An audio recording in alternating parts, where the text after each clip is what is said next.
You're listening to YAP, Young and Profiting Podcast, a place where you can listen, learn, and profit. Welcome to the show. I'm your host, Hala, and on Young and Profiting Podcast, we investigate a new topic each week and interview some of the brightest minds in the world. My goal is to turn their wisdom into actionable advice that you can use in your everyday life, no matter your age, profession, or industry. There's no fluff on this podcast, and that's on purpose. I'm here to uncover value from my guests, people who are much smarter than me on their given topic, by doing the proper research and asking the right questions. If you're new to the show, we've chatted with the likes of ex-FBI agents, negotiation coaches, world-famous cartoonists, self-made billionaires, sleep psychologists, CEOs, and best-selling authors. Our subject matter ranges from enhancing productivity, how to gain influence, the art of side hustles, and more. If you're smart and like to continually improve yourself, you'll love it here at Young and Profiting Podcast. Today on the show, I'm chatting with Heather Monahan. Heather is a confidence expert, having learned a ton of hard lessons on the topic in her own life during the corporate climb. She's worked in corporate America for over 2 decades and is one of the few women who have reached the C-suite. And after being abruptly fired, she switched gears to becoming a speaker, author, and confidence coach. And she's more successful than ever. Stay tuned to hear Heather's inspirational story and learn practical ways to boost your confidence. Hey, Heather, welcome to Young and Profiting Podcast. Thanks so much for having me. So glad to have you here because you are what I like to call a girl boss. You are one of the select women who have broke the glass ceiling and you've entered the C-suite in the past. You were the chief revenue officer for Beasley Broadcast Group from 2015 to 2017. And before that, you were their EVP of sales.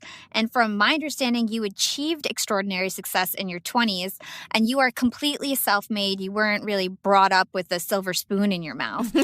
So tell us about your journey. How did you end up becoming a C-suite executive? And what's the path that you took to get to where you are today?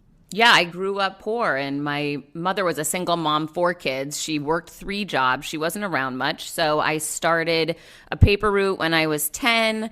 I started bussing tables at a diner. After that, I got into the fast food restaurant business, which led me to become a waitress and then a bartender. And then I got into sales at the Gala Winery. And from there, I took an equity partnership position, moved to Michigan by myself when I was 25 years old. And I turned a $25 million property into a $55 million property in under 3 years. I left there and joined a publicly traded broadcasting company in Florida and pitched them for a job that didn't exist. I pitched them on VP of sales because I saw the opportunity and the need within the company. I was awarded that job, and then I was elevated to EVP, and then I was elevated to chief revenue officer. And during my 14 years at that company, I had more than doubled the company's revenue. When I got there, it was $100 million annually, and when I left, it was in excess of $200 million. And then when the CEO I worked for 14 years became ill, he elevated his daughter to replace him, and she fired me immediately. Wow. And that's a little over 2 years ago. I went out on my own. I wrote and self-published my first book, Confidence Creator, which trumped Trump for #1 business biographies. Wow. And then I went out to promote my book, and I started speaking because I found out that's how you sell books. And I had spoken for 20 years in corporate America, but I never had been paid for it. And I started getting paid, and that really has become my primary revenue stream, my #1 revenue driver. And I've been speaking all over the country for the past 2 years, and I ended up getting my own podcast show, Creating Confidence with Heather Monahan, which was #1 new and noteworthy on Apple Podcasts in the business category. So that's been doing really well. And I just finished writing my second book, and now I'm working on a book proposal to sign a deal with a publishing house. That is amazing. You've had such an awesome, awesome journey. I can't wait to dig into so many things that you talked about. Let's start first with when you were fired, because that was a very pivotal point in your life. You were in corporate, and getting fired, I think, is what triggered your entrepreneurial journey. Tell us how you reacted to getting fired. You got fired. What did you do? I know it was very impressive, and I'd like you to share that story with our listeners. Sure. It was awful. I've never been fired from anything. I'm an overachiever, type A. I couldn't even fathom. I was associating initially a sense of shame, a sense of negativity with that event, which now in hindsight, I realize it was a complete blessing and a gift and a great opportunity. The way Gary Vaynerchuk framed it up for me was it was a micro challenge, a small challenge in a moment, but the macro opportunity is that I'm a talented person and I can succeed anywhere. Now, I didn't see that in that moment. I just saw I'm a single mom. I have a massive mortgage. I live on the ocean in Miami. I live a very expensive life because I've always made a lot of money.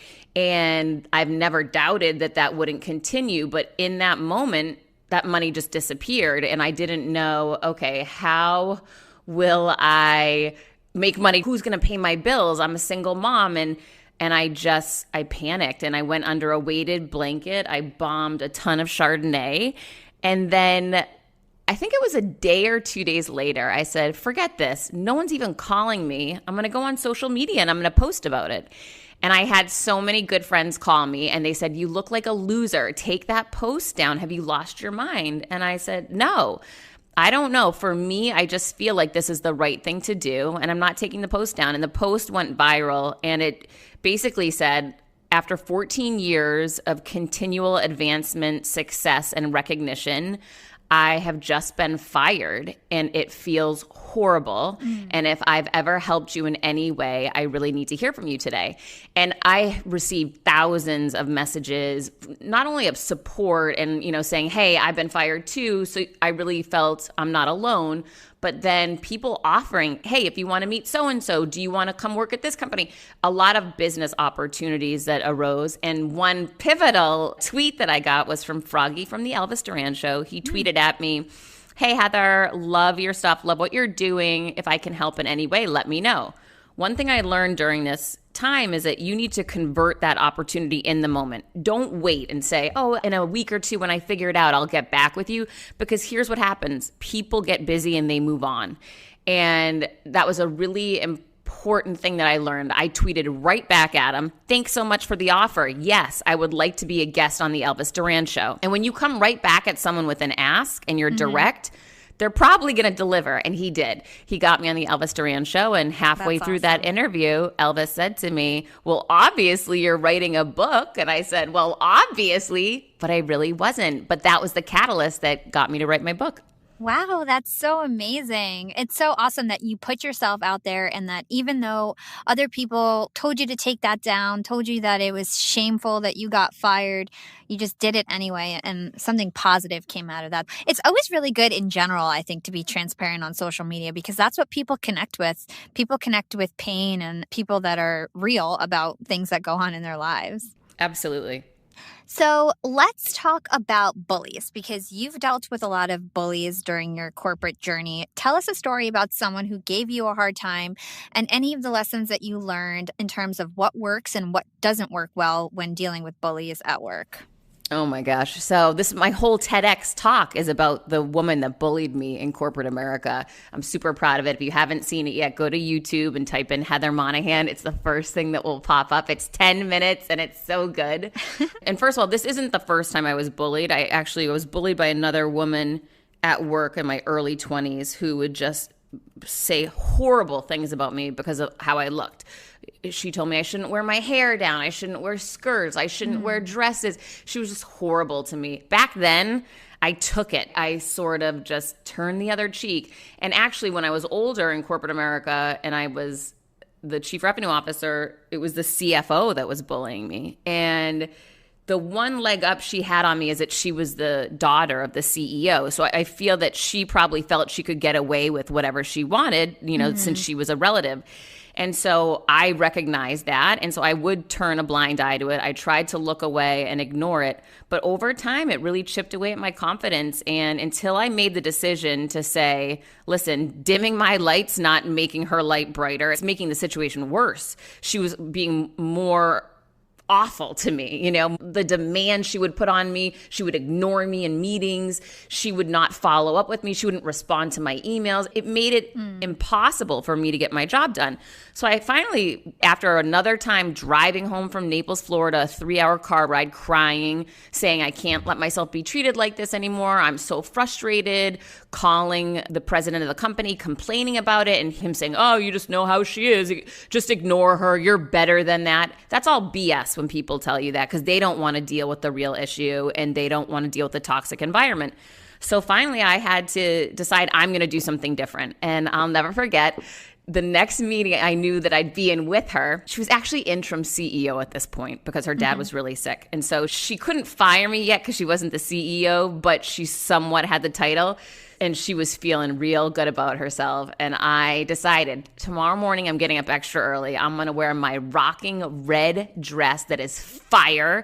I am going to do my hair. I am going to go in there with confidence. I'm going to listen to my playlist that I listen to every time I'm going into something big. I'm going to call her out when she ignores me. And I'm going to do it in a very professional manner. And I did it. I walked in there looking like $1,000,000. Everyone was saying, you look amazing. You know, because these people had seen me 14 years. They were used to seeing me, whatever. I don't usually put in effort like that to go to work. And I just decided I want to lead with my best foot forward today because I am dropping the hammer. And she walked in after me and walked around to say hello to everyone and walked right by me.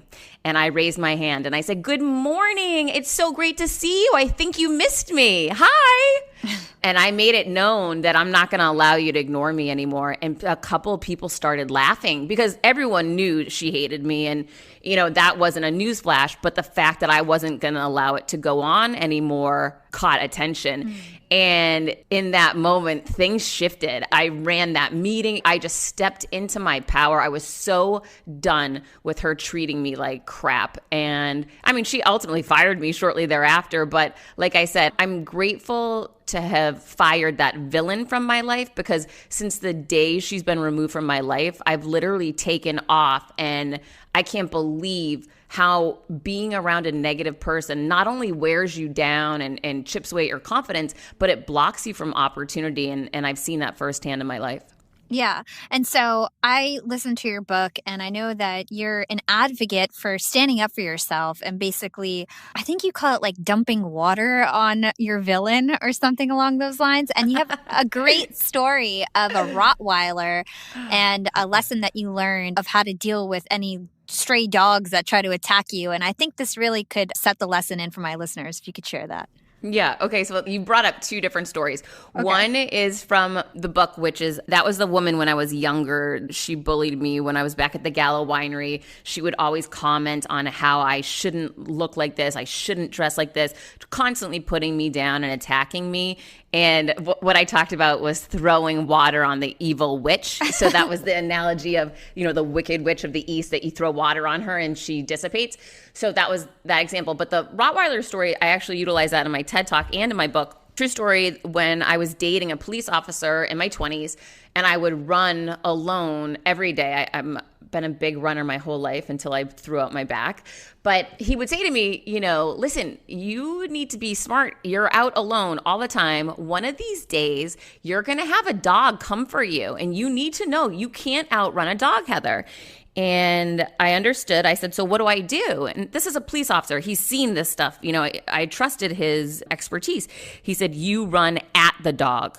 You hold your hand high with authority and conviction, and you run at that dog, and you tell that dog to go home. And I said, okay, well, I'm sure it's not going to happen. Wouldn't you know, it was only a few weeks later, I was out for a run, and a Rottweiler broke free from its fence and came barreling at me. Barreling, I swear. It was huge. But I remembered instantly, you can't beat the dog. You're not going to be able to outrun the dog. Turn and run at the dog. And I did. And I turned right around instinctively, rose my finger in the air and chased that dog down. And I got so close to the dog. The dog wasn't backing off, but I knew I was implementing the correct strategy based on what he had told me. And right before I got to the dog turned around and whimpered, crying his way home. It was crazy. That's amazing. It's such a true story. It really happened. People ask me all the time if that's just, you know, made up. But no, that's a real story. So I liken that story as an analogy to how I managed that bully at work, you know, that woman. Me rocking that red dress and calling her out is me chasing that dog down. And I don't see it any differently. It was making the decision to lean into me, stand up for who I am, and show my dominance in the situation. And it's incredibly empowering. And when you do that, become that really strong version of you, things will play out that will lead you to where you're meant to be. Totally. I love that. Really just showing your dominance over people and letting them know that like you're not going to take this bad behavior and the way that they're treating you. I think that's really great advice. So you are an expert on confidence. You've grown such an amazing career, and part of that is because you are so confident. And confidence can really impact the people that we meet, and it impacts our dating life, our social life, our professional life. What got you interested in the topic of confidence, and how did you decide that, you were going to use this as a way to launch your entrepreneurial career? I had no idea. That's what's most important for everyone to know. I had no idea. What happened was when I got fired, I posted about being fired. Froggy got me on the Elvis Duran show, and Elvis said, "You're writing a book." When I left New York, I Googled, how do you write a book? And I printed it out and saved it. So it's so crazy now, 2 years later, to be able to look at that. I didn't know how to write a book. And it basically says you just have to sit down and commit to writing a few hours every day to get a book done. So I did that. And I just leaned in wholeheartedly to it. And when I first sat down, I started writing about how much I hated that woman, the woman who had just fired me. And that evolved in just a couple days' time to me remembering, hey, there's other times, like when I got divorced, I felt like this. I hit rock bottom and I had to come back. Or during the recession when we had to lay off 25% of our workforce and I didn't know how I was going to pay my bills. Or when I got arrested, there were all these low moments in my life that I started remembering, and they felt similar to how I felt now being fired. And I realized, wait a minute, the one common thread here is that I've dealt with adversity my whole life and tough times, but I've always learned how to bounce back from them. At the core of that really has to do with having confidence within yourself. And I'm going to lay out a roadmap so that everybody has those same tools that I've been able to find within me. Mm-hmm. I think a really cool lesson from this is the fact that Elvis Duran, he asked you if you were writing a book, and even though you weren't, you said yes, and you just kind of leaned into that without knowing if you could or if you would. And I interviewed this guy's name's Richard Moore. He's a sales guru, and he does something similar where if somebody asks him about a project, even if he doesn't know if he can deliver, he says, "I'm your man," and that just provides confidence in the other person that he could do the job. And then also it kind of puts him on the hook and makes sure that he has confidence in himself to actually get anything done. Is there a lesson in that you want to share in terms of just leaning into something before you know if you can actually do it? Well, everything I've ever done, that has been the case. And isn't it the case for you too? When you think back, I'm sure launching your podcast, you didn't know if you were going to be a good podcast host or, anytime you want to go to that next level, you have to be willing to do that. What was beautiful about Elvis was he had such conviction and he was so clear that I was writing a book, it made me feel confident. And sometimes you can get that sense of confidence and belief through others when others believe in you so much. And it was just so clear to him. He was so sure of it. It became clear to me too. And so I really borrowed his belief in me in order to be a catalyst for me to go on and try something new. And I'll tell you, I don't remember who it was that told me, maybe it was Ed Milet. When we're babies and children, we're born just stepping into fear and seeing it as excitement and evolution. Like a baby doesn't lay there and say, well, I've never crawled before. I don't know if I should give this a shot. And then once they're crawling, they don't say, well, I don't know if I should try to stand up. They just do. They step into the fear. And when you look back on your life, before people put limitations on you and you accepted them, before people told you you shouldn't try this, before people told you to go get in one lane, we innately knew continually to step into the fear, step into the unknown, and that's how our life would accelerate. And so it's interesting, based upon who you surround yourself with, if you follow your passions or don't, what story you tell yourself, you could be the one that's holding you back, or you could be surrounding yourself with people holding you back, or you could be in a situation where, you're not tapping into your real talents. But what I've learned is that in the past 2 years, I've grown more as a person, as a professional, than I ever had in the last 14 years at that company. And that's really sad for me to understand that now, because I can imagine how much further I would actually be in life if I had been leaning into the fear, if I had been going to the next level every time that I got up to bat, but I hadn't been. I had been doing the opposite. I was holding myself back so I could continue to fit into an environment that I had really outgrown. Yeah. So it ends up being a real gift to say, listen, if you're not scared today, you're not pushing the envelope, you're not growing. We were not built or born to just sit somewhere and be stagnant, or even really to shrink. So why not step into that fear? Why not ask that person on the date? Why not write that book? Why not launch that show? And then one of the things that I use as a tool when I get scared, or, should I do this or should I not? I say, what's the worst that's going to happen? And when you start laying it out for yourself, if I launch the show and the show stinks, I can evolve it and change it. I can ask for help. I can hire someone that could advise me. I could cancel the show if I wanted to, but I'll never know if I don't take that opportunity and give it a shot. Yeah, it's like stop fearing the outcome and just get started, and things will work out. I love that advice. It's great advice. Let's talk a little bit broader right now, just about confidence in general. I think a good way for my audience to really understand how you define confidence is to basically compare and contrast a confident person versus an insecure person. Could you do that for us? Oh gosh, yeah. So an insecure person is trying to make other people happy and focusing on what other people think about them. Mm-hmm. So they're going to accept people's limitations. They're going to dress a certain way that they think will make other people feel good. All of those things actually make you feel lesser than, right? Because then you start questioning yourself. Then you stop hearing your own inner voice.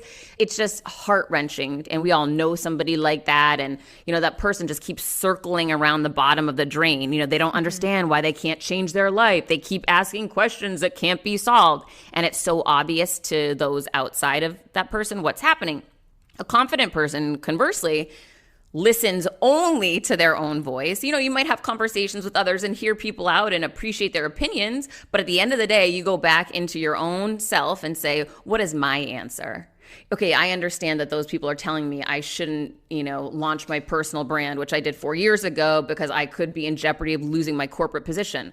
Well, it turns out I was right to continue to listen to my inner voice, even though it was upsetting those around me, because in the end, I wasn't meant to be in corporate America anymore. I was meant to be an entrepreneur, and I know that now. But the key was listening to myself. So, dress the way you want because it makes you feel good.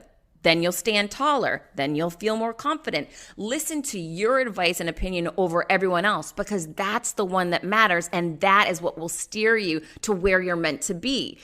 When you really start stepping into who you truly are instead of who you're pretending to be, that's when confidence takes off, your life takes off, and things just improve overall. So that confident person is the one that tunes out the other noise and tunes into themselves. That's a great definition. And according to you, one of the first steps to kickstart our confidence journey is to establish a baseline. And I know journaling is something that you've used and you consider an invaluable tool to help you set a baseline. Could you explain how you use journaling to improve yourself? Yeah, I'm so grateful that I've journaled across most of my entire life. It's crazy because number one, that allowed me to write my book very quickly because I had so much material. But number two, it allowed me to get to know myself at different times of my life. We forget, right? 10 years ago, there's no way we can remember how we thought and felt. Mm-hmm. We might think we can, but we really can't. And I know that firsthand because when I got fired, I dove into my old journals and I looked at the journal I had from when I got divorced a decade ago. And the way I spoke to myself was horrible. I mean, I called myself a bad mother and how could I have broken my home? Horrible things about myself. I was attacking myself. And it was so enlightening to learn that negative self-talk and how it held me back and affected me at work in all these different areas of my life. Because as I put myself down, I was more willing to dim my light at work as well. All these things are connected, which held me in an environment that was toxic that I shouldn't have remained in. Another thing that I learned from journaling was I saw a pattern that while I would want things, and there was a good story in my book, which I'm sure you're familiar with, I really wanted to speak at this conference in New York. Mm-hmm. And again, this is back when I just spoke, for free at events. But I wanted to take this one stage because I knew I could add value. It's called the LOAC in NYC, and it's a media event. And I had attended it, and I had become friends with the founder and the owner of the event. So it's not crazy for me to think that I'd be able to speak, right? I just had to ask him. No, I never asked him, yet I would journal about it all the time. I hope one day I could speak there and do nothing about it, okay? So this was, it's so frustrating to look back. It's frustrating, however, it's enlightening because it made me realize if I'm doing this in this scenario with my speaking, where else am I doing this? Where I want something, but I'm not acting on it. So what ended up happening was that man came to a conference that I was speaking at, and he texted me during the speech. So when I got off the stage, I saw my phone and it said, "You are an incredible speaker."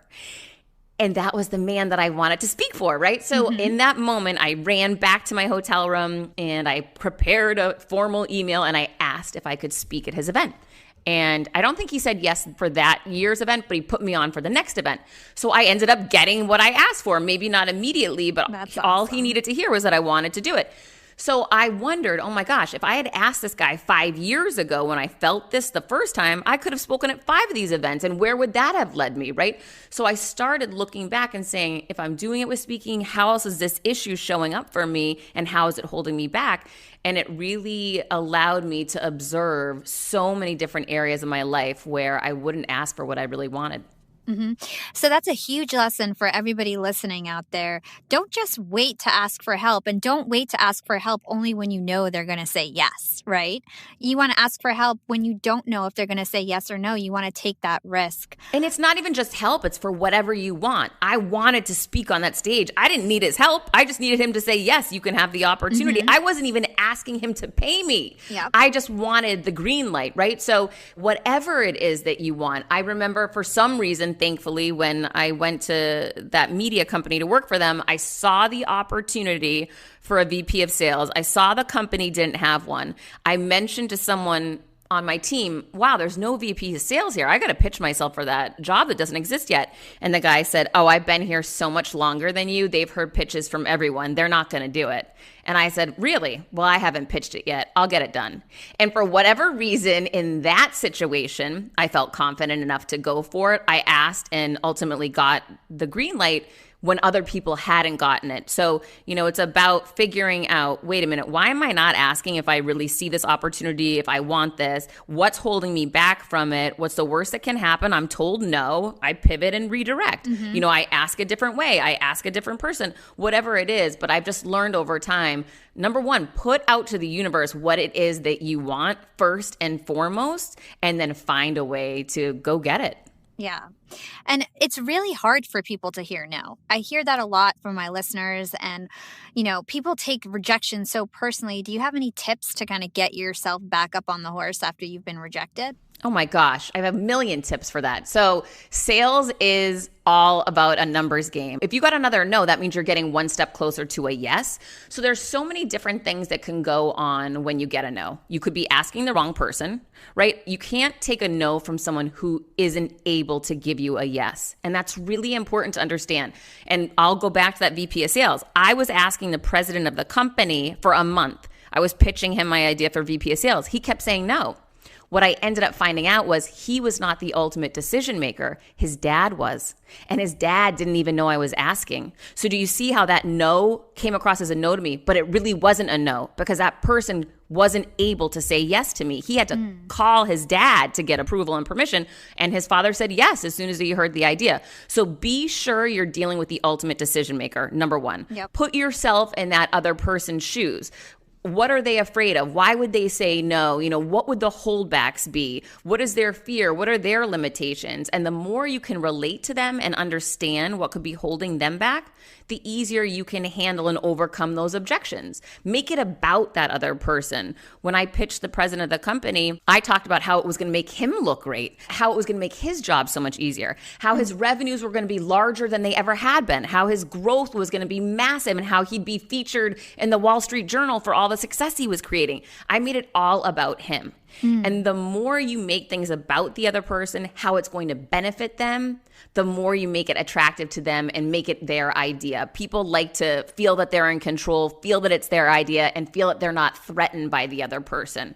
So solve their problems, make it about them, and be empathetic to their situation. And that's going to help you to move things forward. Be sure you're dealing with the ultimate decision maker. And if you get a no, ask for feedback. Ask a question. Don't just walk away. You need to find out why. Can you explain to me why you didn't feel good about agreeing to this today? I'd love to understand a little bit more, because to me, it seems like such a great idea. If you could help me understand, the more you get them talking and sharing information with you, the sooner you're going to be able to get a yes. I love that. Let's go back to something that you mentioned earlier with the journaling, when you noticed that you had a lot of negative talk to yourself. Since the early days, humans learn to get lunch or be lunch. Our natural negative bias has kept us safe from danger. So this is something that's like totally hardwired in us to be negative, because it really protected our survival. But in 2020, that doesn't matter anymore. And we actually need to stop allowing this negative bias to take over our mind. So how do you suggest that we think more positively and stop talking to ourselves so negatively, like you mentioned before that you were doing to yourself? Sure. I was really bad at this in college, and I was seeing a therapist, and she said to me, oh, so what happened? I said, oh, I went out partying and stayed out too late, drank too much, didn't get my work done, whatever. And I'm so mad at myself, and I'm such a loser, and rah, rah, rah. And she said, wow, how's that working out for you? And I said, what do you mean? She said, beating yourself up like that, how's that working out for you?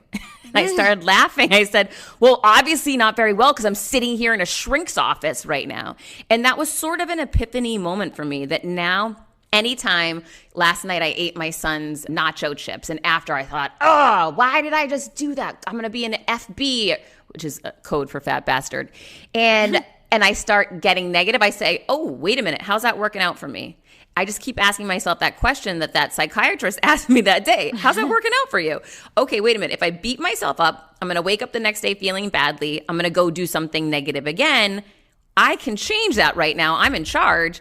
It doesn't work out great for me when I beat myself up. I'm going to go pull a paper that I have written down, a bunch of affirmations, and I read those to myself with frequency, because frequency is what sells you on your own message. And I'm going to continually own those. I am powerful. I am confident. I am good enough. Whatever your affirmations are that you need to hear in that moment, have them written down, pull them out, read them over and over with frequency, and you will ingrain that message in yourself. Yeah. And there's something cute that you do with your shoes, I think, that relate to this. Yeah. So my son, one morning before school, just to annoy me, he came out of his bedroom with his basketball sneaker and a Sharpie. And he said, I need you to write something on my shoe at 6 a.m. And I was so annoyed with him. I'm like, we're late for school. And he said, no, write this. And I said, oh, what is it? And he said, you can do all things. And it was actually something he learned from Steph Curry. And I said, but why am I writing this? He said, because Mom, I might go into the game super confident and feeling like $1,000,000, but after the first quarter, if I'm not hitting my shot, I'm not going to be feeling so hot anymore, and it's going to affect how I play. And if I take risks, and if I, really get aggressive on defense, he said, so I need to be able to pick myself up at any moment during the game. And the best way I can do that is to remember how I feel right now, because right now I feel super confident and I know I can do all things. So now I do that same. He taught me, the little guy is so smart. He taught me to, whenever I'm going into a scary situation or something where I'm questioning my confidence, I always write on my shoes, I can, I will, and I'm going to get it done. And right before I went on for my TED Talk, I looked at the bottom of my shoes because I was freaking out. The idea of walking onto that circle and that ticker going in my face and having, like Eminem, it's like you've got that one shot, one opportunity, you got to make it work. And that pressure was massive. And I looked down at my shoes and I grabbed lavender, because that's something that always calms me. And then I said to myself, if you don't walk out there right now, you will never forgive yourself. If you walk out there and you blow it, I'm going to be so proud of you. And then I just closed my eyes and I went. That's awesome. It's so good to have little reminders just like boost your confidence, because we can't be confident all the time. It's just totally impossible. And, just having those little notes probably really helps you get back on track. Absolutely.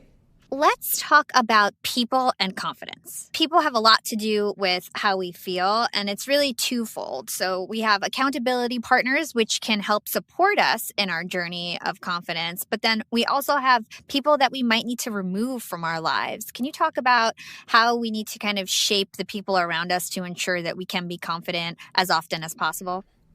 Yeah, it absolutely is going to impact you. The people that you spend your time with, that you work with, your family members, it's really critical to do an assessment of the people that you're spending time with and how you feel around them. And there's a chapter in my book about this where I had a girlfriend who was very condescending to me. She was very nice. She would always want to, as a single mom, she would want to help me watch my son. She wanted our kids to play together. She'd pick up my kid from school if I couldn't make it. She was a quote unquote great friend. But when I was around her, she'd say things like, "You're not married yet. I mean, when are you going to get it together?" Really kind of negative, slightly negative things that hurt. And then when I'd leave her presence, I wouldn't feel so good about myself. I'd start questioning myself. And it took another girlfriend pointing it out to me saying, "Listen, I don't know about you, but I don't want to be around that girl anymore. The way she talks to you is really negative, and I just get a negative vibe around her." And I realized so did I. But I was seeing her as a friend because she would help me with my son. And I made a decision, you can either create boundaries with somebody or you can fire them from your life. And I choose the latter. I fired her. I was no longer available to go to lunch with her. I was no longer available for play dates. I just knew that this woman was not going to change. It's who she was. And I had been closing my eyes to how I felt as a result, of her comments. And I started feeling a lot better. And take a look at work and the people that you're surrounding yourself with at work. If you're around people that are, stabbing you in the back and keeping you out of conversations, you may need to have a sit down with them and get really clear on how you want to work together in a collaborative fashion and communicate better. But if they're not willing to honor that, maybe you shift divisions. Maybe you start updating your resume to find another job. But the sooner you remove negative people from your life, the more empowered, positive, and confident you will feel. Yeah.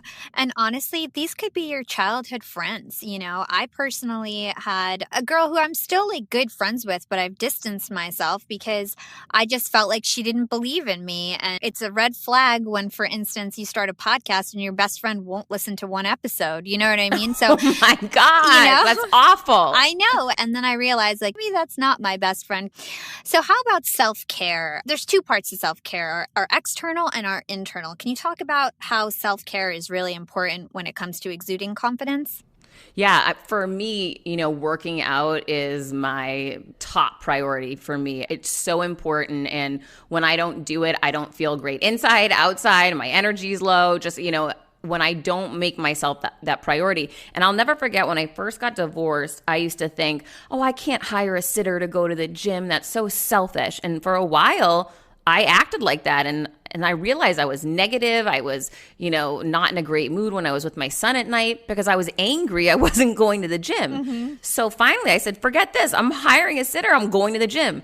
And guess what happened? I got home and I was happier and I felt better and I had more energy and my son was happier being around me. So I really, changed the way I saw it. It's not selfish to put yourself first. It's selfless because then you're able to give so much more to others and be a better version of yourself. And for me, that all starts with making myself a priority. And that means for me going to the gym, working out, and getting in motion.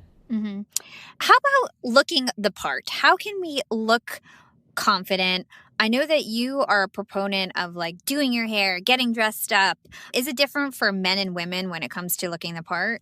I don't think so. I mean, listen, here's the thing, and Jesse Itzler is such a great example of this. He's super, super confident. Jesse Itzler is Sarah Blakely's husband. He's the founder of Marquis Jets, the author of Living with a Seal, incredibly, massively successful entrepreneur and very confident human being. He is known to always wear ripped ripped t-shirts and jeans and flip-flops, and, you would think, oh, he's not dressing the quote unquote part, but that's how he feels his most confident. It's about what dressing the part means to you. For me, I love wearing red and I love wearing bright blue. Colors really impact my mood, and that's something special for me that I gravitate towards, and I like getting dressed up. I wouldn't feel my most confident in ripped t-shirts and flip-flops and jeans, So I guess it's really about the person and how do you feel your best? Because when you show up that way, you exude it, you step into it, and it's going to be a little bit different for everybody, and scents, I think scents are really powerful. I have a certain perfume that if I'm feeling a little off, I wear it because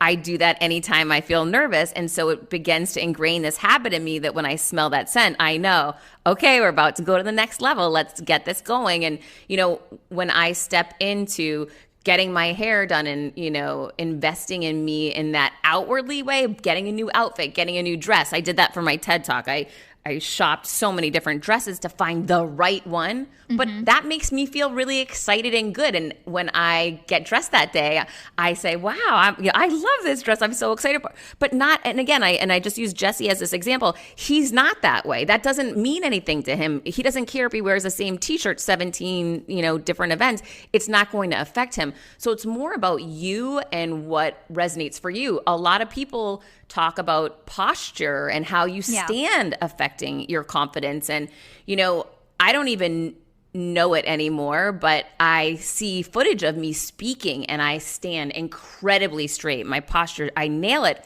It's because I feel so good and confident out there. But then I've looked at some footage of when I was speaking a decade ago and my shoulders are rolling forward. So there is something to be said for how you stand and how you project yourself that people will interpret as confidence and will in turn make you feel more confident. So throw those shoulders back, put your head up, make eye contact, and smile. I love that. I think that's great advice. Another tip that I heard in your book that I thought was really interesting was the fact that you don't say sorry anymore. You don't apologize for yourself anymore. Could you share with us why you don't say I'm sorry too often these days? Sure. So again, everyone has different issues. One of my issues was I used to apologize for everything. If I was at the gym and someone bumped into me, I would say sorry. Same. And I know that you know somebody like this, right? Or it's you. Everybody knows someone like that. It's your mother. It's, your friend down the street. They sorry for everything.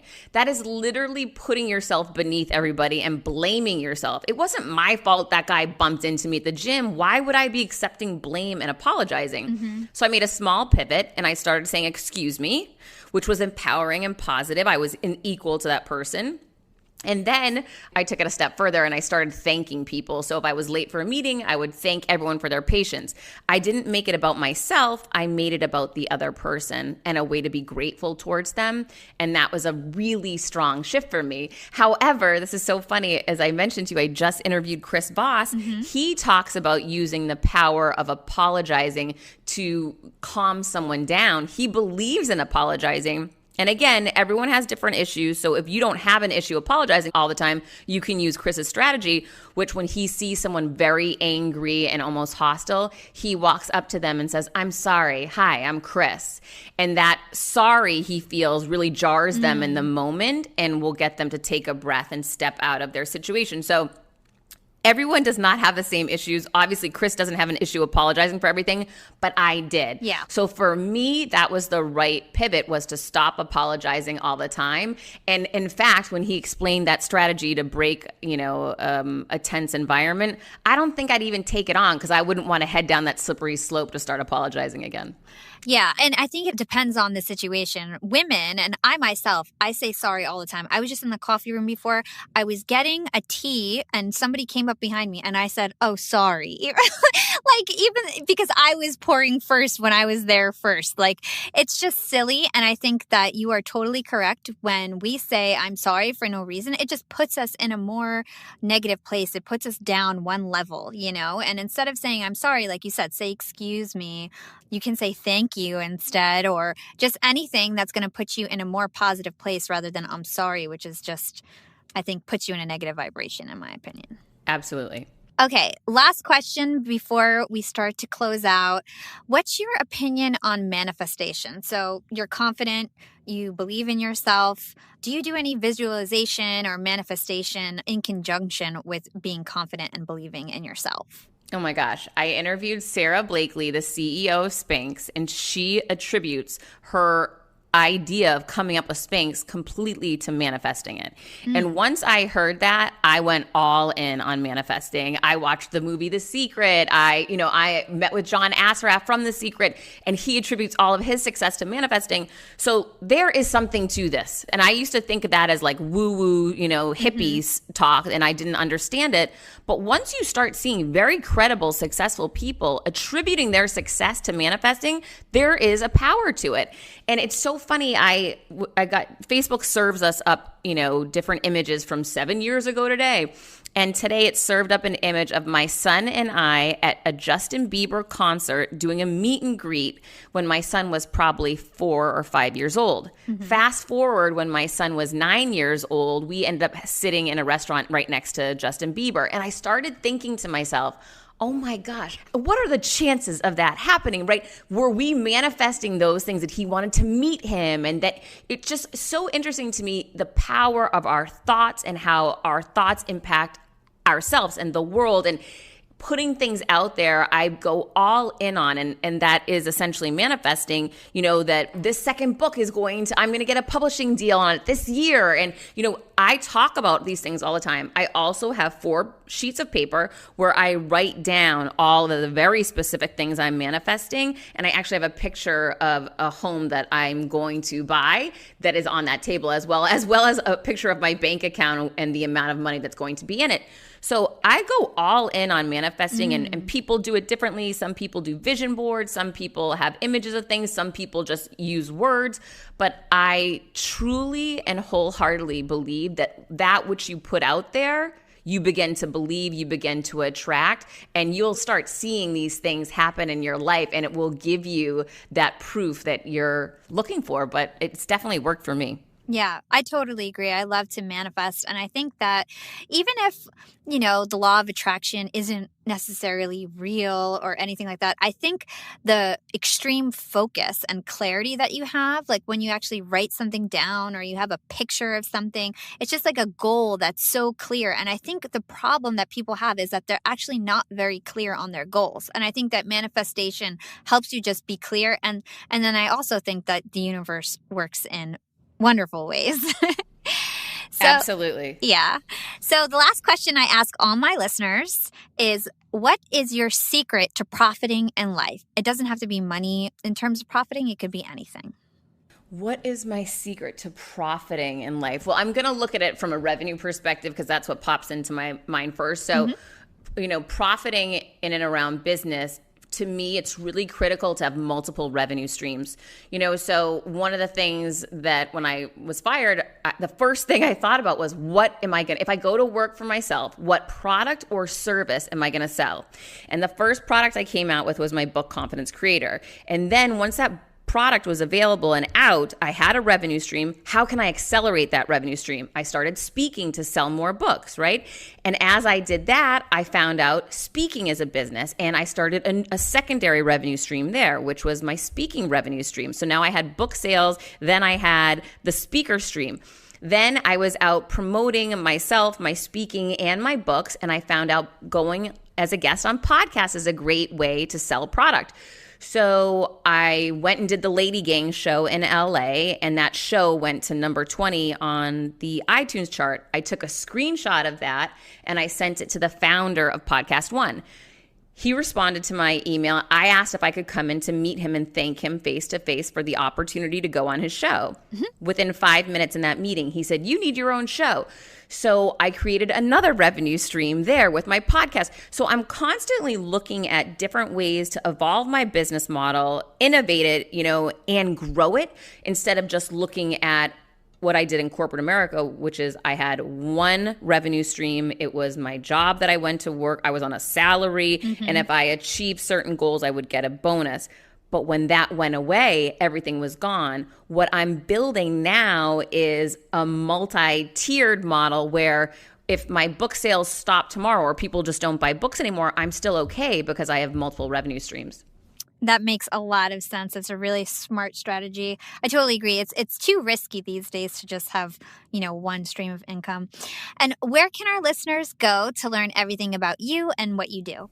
Absolutely. So my website is heathermonahan.com. I have my free accountability partner program there. You can sign up for it and I will drive you crazy to achieve your goals and deliver results. You can get my book, Confidence Creator, on Amazon or on Audible. You can find me at Heather Monahan on LinkedIn, Instagram, Facebook, and Twitter. Awesome. Thanks so much, Heather. It was a great conversation. Thank you. Thanks for listening to Young and Profiting Podcast. If you enjoyed this episode, don't forget to write us a review on Apple Podcasts or wherever you listen to the show. Follow Yap on Instagram at Young and Profiting and check us out at youngandprofiting.com. And now you can chat live with us every single day on Yap Society on Slack. Check out our show notes or youngandprofiting.com for the registration link. You can find me on Instagram at Yap with Hala or LinkedIn. Just search for my name, Hala Taha. Big thanks to the Yap team for another successful episode. This is Hala signing off.